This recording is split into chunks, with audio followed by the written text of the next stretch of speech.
Hey, what's going on today, guys? I'm going to be showing you how to control a servo motor with a potentiometer using an Uno board. You can probably use any type of board, just know how to program it. You're going to need a couple wires. So first things first, let's go over the potentiometers. This is a 10K potentiometer. It has 3 wires. The left one is going to be the ground. The middle one is going to be your data transfer, or where it sends the information to, and the right one is going to be your power. On the servo motor, there's usually going to be 3 wires. The black is going to be the ground, the red is usually going to be the power, and the white, could be other colors, is going to be your information or data transport. So let's go ahead and wire these up. Let's wire the potentiometer first. So let's go put black in black, or black in the ground, white in the positive, and I'm going to use gray for the data transfer. To wire this up, we're just going to put the ground into the ground on the breadboard and the positive on the breadboard. And we are going to put this in the analog 0. Just make sure you put it in the analog in. You can put it anywhere in any one of these slots. Just make sure you code it to that slot. I'll show you how to do that. I'm going to put mine in A0 because that's where it's coded in mine. Onto the servo motor. Like I said before, the white is going to be the white.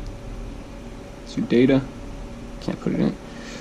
I don't have a red color, so I'm going to use orange as my power and black as my ground.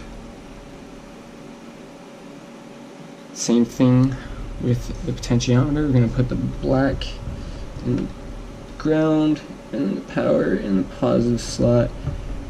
And where you put this one is actually kind of important on the board. Make sure that you put it on one of these that has a squiggly line, because that's your PWM, that's your pulse width module. That turns it on and off fast enough so it'll simulate the effects of an analog output. So I'm going to put mine in 11, make sure it's got a little squiggle like I said before, and I think we're ready to cook. Never mind. We still got to power it. So it needs a 5 volt, so we're going to take it from the 5 volts from the board. We're going to put it in the positive end on the breadboard, and then ground to ground. And I think we are ready to turn this baby on. So I'll bring it in here. I got my code loaded on my chip already.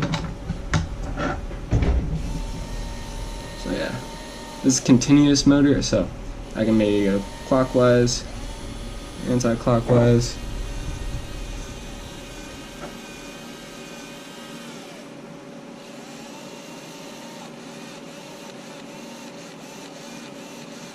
And then yeah, that's how you control a servo motor with a potentiometer. I'm working on getting different types of servo motors to control it in different ways. I want to actually be able to go exactly where I want it, but you know, that's another project. Anyways, thanks for watching.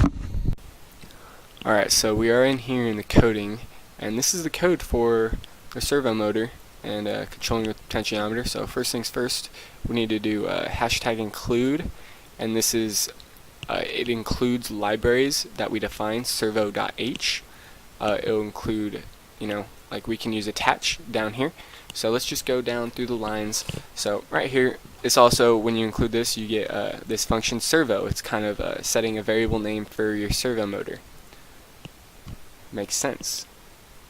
And so we set our name for our servo motor to test servo. Okay? It's important, just remember that.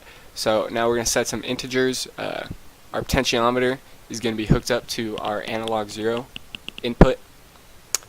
So make sure you correlate this with the one that's you put in your board. You can put in A0 through A5 or whatever your board has. Just make sure the one that you hook up your potentiometer in is right here. So down, now we're going to add another integer. It's for the variable for the potentiometer. When you're actually moving it around, you're going to get different resistances, and that's what a potentiometer does, and so that will give you a reading. And so now in the void setup, we're going to get in start and code serial dot begin. Make sure you do this because this will start the serial communication that you can talk to up here, which is important if you're having troubles, and you can troubleshoot it by you can check the readings in the serial monitor.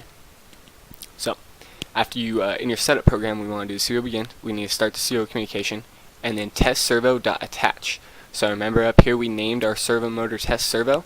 So now we're saying, okay, we want this motor to attach itself to pin 11. Simple enough. You know, if you were to have multiple servo motors, you know, maybe test servo 1, test servo 2, we'd have a test servo 1 attached 11, and then we'd put the other one on a different pin. Just make sure it has the pulse width module. So, yep. In the setup, we set up our communication and our servo motor to pin 11. So now we go to the loop function. This is important because up here, integer resistance. Here's the thing. You could put this up here. You could literally just copy paste this where this resistance you could put equals analog read potent, and it'll be the exact same thing, and you can erase this actually.